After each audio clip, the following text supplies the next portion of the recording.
All right, so let's look at the scalar analysis approach for acceleration. All right, let's assume that we have a round thing that's rolling and without slipping and is rolling in this direction. We know now that velocity of O is equal to r omega in the I direction. We know that the acceleration of O is going in a straight line and it's going to be r alpha in the I direction. What's the acceleration of A? Well, in our velocity of A we know is equal to 0, but let's try to find the acceleration of A using our relative scalar approach. So I'm going to say the acceleration of A is equal to the acceleration of O plus the acceleration of A with respect to O in the normal direction plus the acceleration of A with respect to O in the tangential direction. So I've already solved for acceleration of O is r alpha in the I direction. Acceleration of A with respect to O is what we're going to do is we're going to be on O and we're going to be looking at A. So the normal direction, if I have an omega going this way, I have a normal acceleration pointing up. If I'm standing on O, A is rotating this way, as if O wasn't moving, but I still have that omega. Acceleration of A is going in this direction. A is going to have an r omega going up. So that will be positive r omega squared j. All right. The tangential component, if I'm standing on O, what does A look like? Well, A is rotating in this direction, has an alpha in that direction, so it will have a negative r alpha going in that direction. So I'll say that it is negative r alpha I in the tangential direction. Adding all those up, I can see the acceleration of A, the r alpha I, and I got a negative r alpha I, and all I'm left with is an r omega squared j. So pictorially, you can see what's going on here. If it rolls without slipping, the acceleration of A is going to have an acceleration of O in this direction. It'll have an acceleration of A with respect to O in the tangential going the opposite, and those are equal opposite, and they cancel. All that's left is that positive r omega squared j. So it's kind of interesting that even though there's no velocity of A, there certainly is a very large acceleration in the normal direction of r omega squared.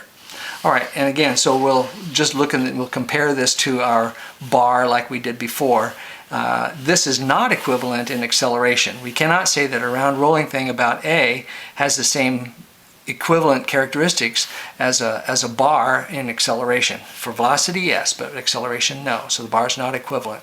For a bar, the acceleration of A is 0 because it's not moving at all, but in this case it does have some normal acceleration going up. So that's a little bit strange. So there is no IC of 0 acceleration. So A is not the IC of 0 acceleration. There is no such thing for that. Okay, so let's continue looking at the scalar analysis for acceleration.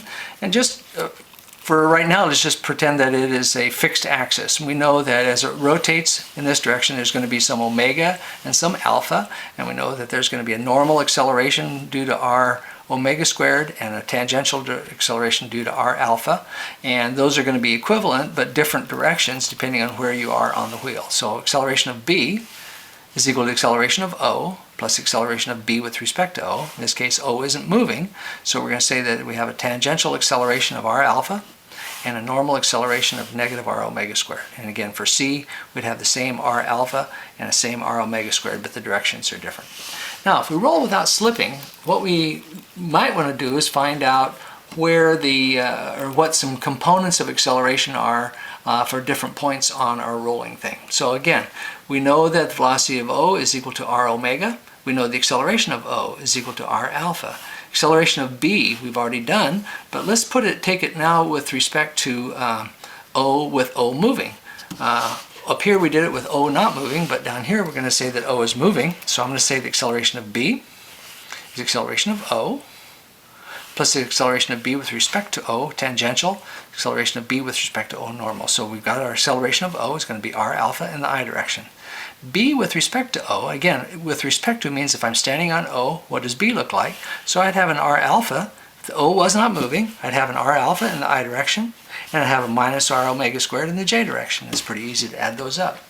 We can also do it with our newly discovered acceleration of A. So let's say that the acceleration of B is equal to the acceleration of A plus the acceleration of B with respect to A. Acceleration of A we have as positive r omega squared. From before, acceleration of b with respect to a tangential. So I got 2 r's plus an alpha. So I got 2r alpha, and that's going to go in the I direction. And then for b with respect to a normal, I've got 2r times omega squared. And I add those up there. Now when I put these equations together, I get 2r alpha I minus r omega squared j. What I have up here is 2r alpha I minus r omega squared j. And those are the same thing, and that's kind of handy. We can do the analysis in more than one way and get the same answer.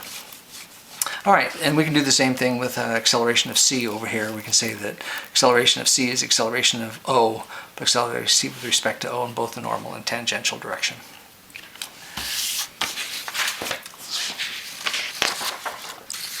All right, with that, let's do this little problem. And we're going to say that there's a force pulling the string up in this direction. It's causing some alpha and some omega going in this direction. And we're given that the velocity of O has already been defined for us as 4 feet per second in this direction, and the acceleration of O is 1 foot per second in that direction. All right. So what we're looking for is the velocity and acceleration of point B. Well, again, remember, point B is on the rim of this inside, and it's going to be the same speed as what's going up there at that instant. So we can find out the velocity of O because we know that or we can find out the omega of O because we know the speed. So V of O is equal to r omega, which is equal to our r is 2 times omega. That's equal to 4. That was given as that's 4 feet per second. So I can find that our omega is equal to 2 radians per second. Again, where r is equal to 2. Acceleration of O, we were given as 1, which is equal to r alpha. That's going to be 2 alpha. That's equal to 1. And I can find my alpha is equal to 0.5 radians per second. So with that, I can find my r's, or my omega, and my alpha. All right, how do we get to B? All right, we're going to have to use the relative scalar approach, or the relative scalar approach is a good approach for that. And so let's first do the velocity. We know now the velocity of O, 4 feet per second in the I direction.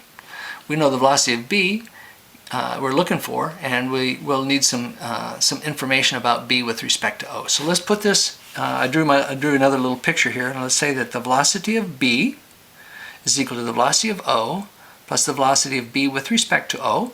Now, with respect to O, here I've got a component in the X direction, or the I direction, and a component in the J direction.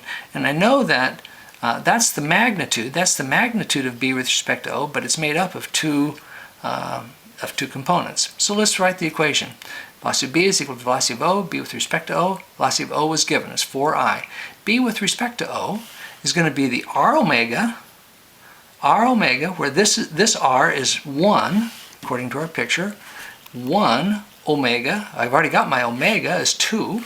So I can say that I've got an r omega in that direction, and the cosine 45i and sine 45j. And so I put that together, and I can multiply those things out, and I get the velocity of B is equal to 5.414i plus 1.414j feet per second. All right, that's the velocity.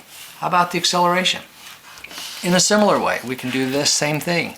Draw me a little spool here. I know the acceleration of O. I'd solved for that before. That is 1 foot per second. I'm looking for the acceleration of B. The acceleration of B is equal to the acceleration of O plus the acceleration of B with respect to O tangential, acceleration of B with respect to O normal. So I got A of O is 1 foot per second in the I direction. In the tangential direction, I have an r alpha. So I have an r alpha. That's the magnitude will be r alpha, but it's going to have a cosine component and a sine component. So it'll be a cosine 45i, sine 45j. And so that's what I got, r alpha, cosine 45i, plus sine 45j. Now the normal term, plus r omega squared. So that's an omega squared going this way. And it's going to have a component in the I direction. That'll be a cosine 45i and a minus sine 45j. So that's what I've done, r omega squared, positive cosine 45i minus sine 45j. Rolling all that into one equation now, multiplying out, I've got my r is equal to 1, alpha from up above is 0.5, omega is equal to 2. Pulling all that together, I get an acceleration of B is equal to 4.181I minus 2.475J. Again, for both of these things, if we were looking for the magnitude, we'd do the square root of the sum of the squares and we could find the magnitude.